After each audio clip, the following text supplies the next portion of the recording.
Hello, everybody. My name is Aline, and I'm one of the BI consultant at the Information Lab Netherlands.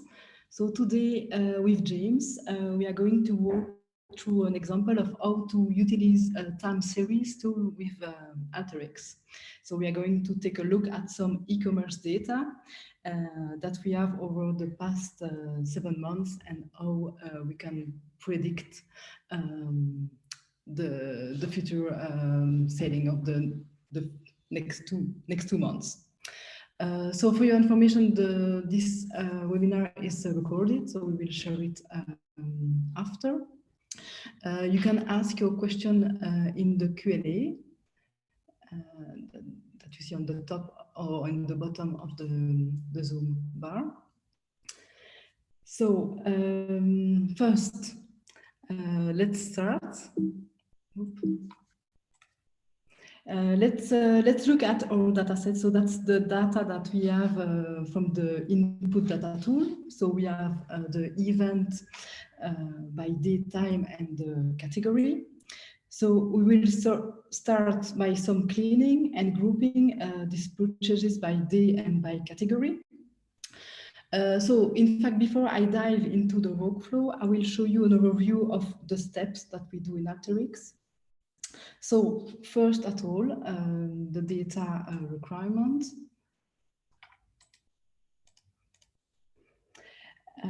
So we should have a date field organizing in ascending order and of course the target variable. So in this case, we have the count of items by day for each category. So typically, when you're getting into modeling, you will start out in the area of data investigation, because you will want to better understand your data that you are using for the model. So in this case, we are using the field summary tool to check if you have any missing values, but you can also use the scatterplot tool. So what to do if you have a missing value? In fact, with Alteryx, you have a quick way to solve this problem. Because having missing value, it can potentially impact the trend and the seasonality of your data set. So this TS filler tool, it's a quick way to generate the missing rows and populate the other columns with nulls. And then you will replace the nulls with a multi-row formula with a moving average that I will explain later. So of course you have other methods to fill these missing values, but I won't have time to explain that today.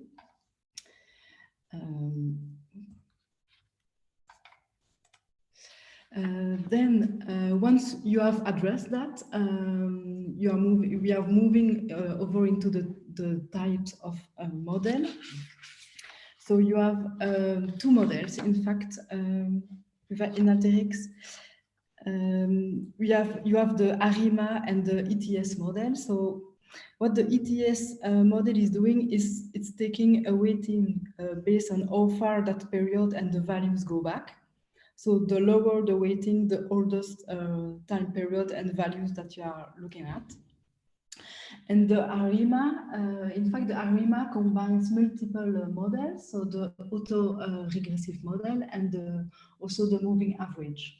So the auto-regressive, it uses lagged data to create a regression, and the moving average uses error to create a regression. So once you run these two models, you want to choose which model you're gonna use for your analyze. So in fact, in Alteryx we have the DS compare tool, and from this tool you will see some statistical error that you can compare and choose which model is the best.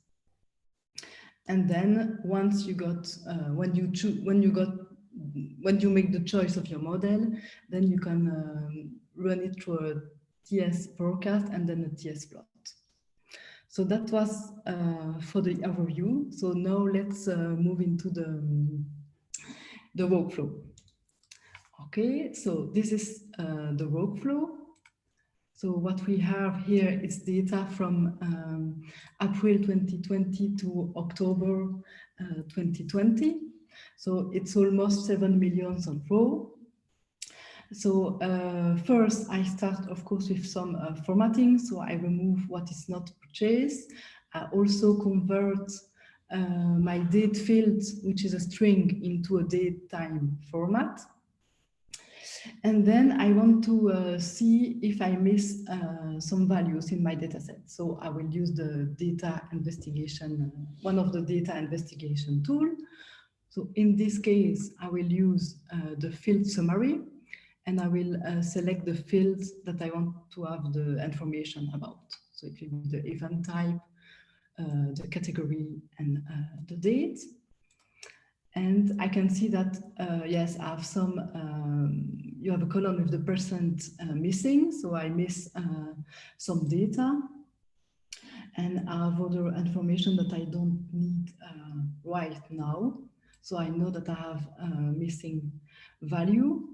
Then the second step is to group this data to have the number of items by category by day.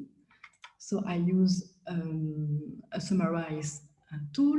So I choose to group by category to code, by date, and also I count the date for that category. Like this, I have, for example, for t-shirts, for each day, I have the number of t-shirts sold. Then I remove all of the null category. And then I have the choice. Yes, we decided to run this, to go through this model for each category at a time to make it simple. So I have a filter tool here that I decided to look at the computers and in the ebooks category. So I have the data about the sale of the ebooks of the last 7 months. Then I want to predict the next 2 months. So the next 2 weeks. In fact, it will be a weekly prediction. Then I see that I know that I have some missing value. So I will use the TS filler. I select the date of my dataset. So in this case, it's new date, and my interval is day. Okay, so I run it. And now I see, so in fact, when you have a new column with the flag generated row. So when this row, so this day exists, then it's false. And if it doesn't exist, it's true. And then you have a null. So you see for category code, I have a null value here, and also for the count. So I need to fill this null. So for the category code, it's easy. I will use a multi-row formula, and I will take the category before. But to fill the count, then I will use the method moving average. So in fact, I will take the value of the day before and the value of the day after, and I will make an average. Like this, I can fill the gap. All right. So then I still have some formatting because it's I want to group also my data by week. Also, I need to sort this data. So I select the date and I select ascending order. Then I'm ready. My dataset is ready for the modeling. So I have so I told that in Alteryx you have the choice between 2 models, the ARIMA and the ETS. In fact, the ARIMA, I think maybe I went too quickly with this. It's more when you have heavily seasonal data, and the ETS, it's when the patterns relying on recent data. So let's see what will be the best. So I get feed my data into the ARIMA first. I give it a name. So we have weekly product sales ARIMA. My target field is count. And I have to also to choose the frequency. So in our case, it will be by week. So I select weekly. And I have also other option to choose. So I can choose the number of periods to include in the forecast. So it will be 8 here. And that's it. And in fact, for the ETS, you are pretty much the same configuration. So you give it a name, you select the target field, and also the frequency. So it will be by week. And you have also here, it's the model type. So I won't go into detail here. You will find information on the blog and Alteryx website, but you can also change the seasonal type, for example, if it's additive or multiplicative. You have also other option.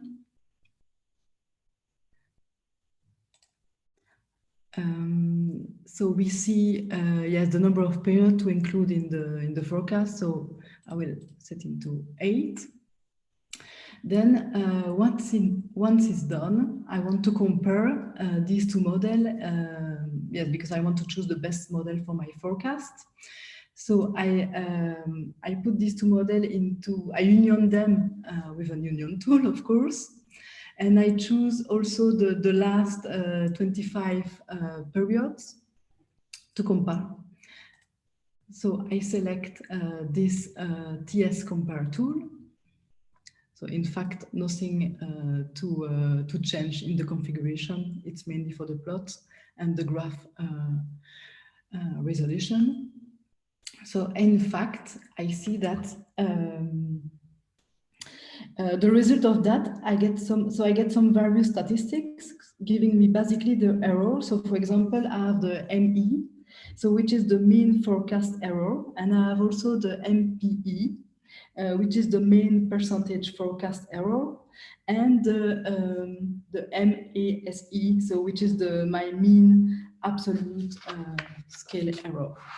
And again, depending on the type of analysis, some of these error statistics may be more important than others. But ultimately, we are looking at which one has the lower value. So I'm looking here at my data. I can see that in fact the ARIMA has the lower value. So I'm going to proceed with the ARIMA model. Okay, see it's 1.16, and yes, and ETS it's more high here. You can see it here. So let's back to my ARIMA here. Then once I choose ARIMA, I fed the output of the ARIMA tool into the time series forecast tool. So in fact,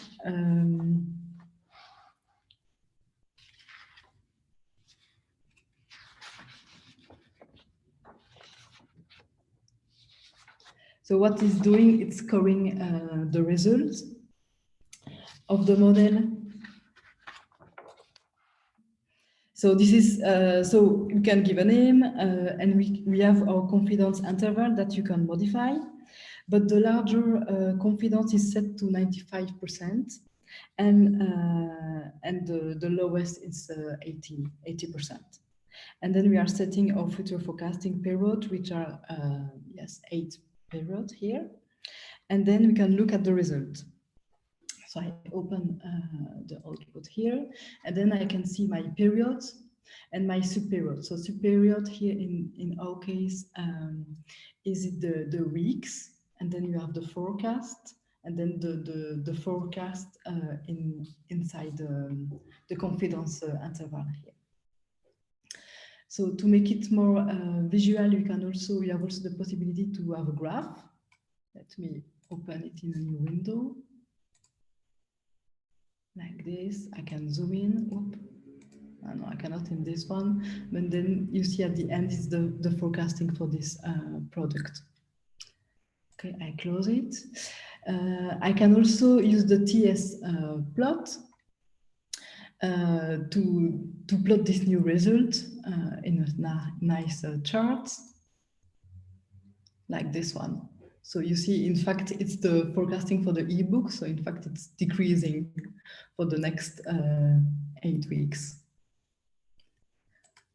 So yeah, so that's it for my my modeling in this workflow. Because I have a lot of category, we decided to add an app to add to use the analytical application. Like this, we can choose which product we want to run to make the forecast, and also which report. So I have plenty of choice about the product. I can also choose tablets, for example, and choose ARIMA. And then I click on finished. And then it will run this model for this product. And at the end, I will have a report with the plot and also with a table with the forecasting for the next 8 weeks. So we're not gonna wait, yes, because it takes some time, because it's really a big data set. So that's it. In fact, for the forecasting in Alteryx. So now let us know if you have questions. James and I will be answer it. Thanks, Aline. So this is James here. I'm a solution consultant within Alteryx. So Aline, we've had one question come through. Would you be able to explain again how you would fill gaps in your data set? So where you've got like a missing date and things like that, if you head back to your workflow. Yes, let me, because I had the slide. So if you have missing values, let me show that directly in the workflow. I will cancel that. Okay. So you see here, for this product, I have 1 day without count and without category. So I use the fill, the TS filler, and then I use the moving average to fill the count. So I use the value of the day before and the value of the day after. I make an average. So it's one method. Of course, there is other one, but it's the most easiest and the most simple that we have at the moment. Okay. Thanks, Aline. Another question was around, so in this case, we're forecasting for one group, right? We've chosen computers, ebooks, so that's one product we're going to forecast. Is it possible to forecast for multiple products at once? Yes, you have other tool called, it's a macro. Let me find, yes, because I've changed my folder. No problem. So yes, there we go. The TS forecast factory and the TS model factory. And with this one, you can forecast multiple category in it. You see, when I select it, I can choose which model, then select the target field, and then also select the grouping field. Okay, yeah, that's really good. So with that, you'd be able to, in this case, we had a couple of hundred products, but with that one, you'd be able to actually build a model for each product and batch through it. So I think that'd be quite useful for those on the call. Yes. So that's all the questions we had for now. If anyone has another question on this, it doesn't have to necessarily be around specific time series capability. But if there's something just around the wider use of Alteryx or anything you've seen today, feel free to ask it within the question and answer box below. While I'm waiting for that, I'll ask Aline, how long did it take you to kind of put this together to get a time series model working in Alteryx? A few hours to make it working. Yes. Yes, but unfortunately, this dataset is not. Yes, it's not big enough. So we should have more months. 7 months is not a lot. So it's working, but the more months, the more data we'll have, the better it will be. Absolutely. I think that's a good point as well. What happens when you build a model like this is you're going to build a first iteration. You'll run through a model, you'll get some results, then you'll judge how good they are. Now, as time goes on and you collect more data, the model will only become improved. So what you can see within Alteryx is the ability to actually build a model and then retrain it as you get new data. So what you've got here is a kind of a living model that will update and adapt for future values in that kind of machine learning capacity, so it learns how to better predict data. So as Aline said, we've got here several months. If we had even more data, we could actually then predict further and better results. That's a good point. Yes, for next Cool. week, next year, it'll be more accurate. Yeah. So we've had another question come in as well by Bhavesh saying, did you explicitly set and train and test the data? So within this workflow, did you train the data before you put it into the model, I guess? Yes, I did. And when you compare, when you use the time series compare tool, then you divide your data in two, and then you can train it. But maybe James, you can explain better than me how it works. Yeah, so a little bit more on the TS compare. So on that point, what you would do is you'd build your two models. So in this case, we've got an ETS model and an ARIMA model. Usually you could compare, 7 or 8 models to find which one works best. So then what you're doing is you're evaluating them, seeing how well they fit with the data. So this TS compare, what it does is it pulls out the last, I think Aline's pulled out the last few weeks worth of data. You have the model predict what it thinks the data will be and then compare it to what the values actually were. And that's all done within this one tool here. And what it will do is it'll give you that accuracy below and say how close was the model's predictions to the true values. So by doing that for numerous models, you can then train your model over time and get it to better fit with your data. So I hope that answered the question there, Bhavesh.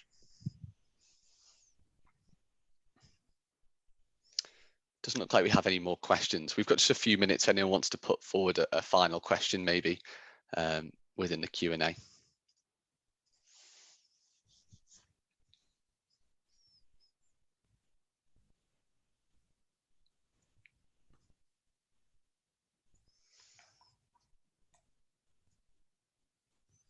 So I don't think we get any more questions. I think that's down to your flawless presentation there, Aline. You've shown everything everyone could want to know about time series.